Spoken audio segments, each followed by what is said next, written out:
پادشاه فرانسه لویی حمایت میکنه، لویی 16.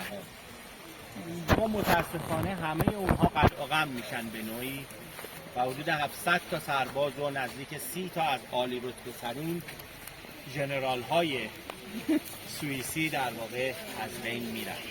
این یک نماده، یک شیری که در واقع همونجور که یک تیر در کمرش فرود آمده و هنوز نمرده و داره لحظات آخر زندگیش رو طی میکنه بر روی در واقع اون مثل حالت سپری که سمبل سوئیس بر روی اون قرار گرفته نشون داده.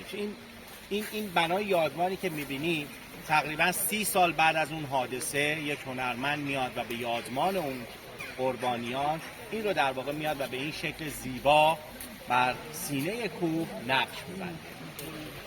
حالا ازش عکس بگیرید که چقدر خوشگله. بودن 200 سال.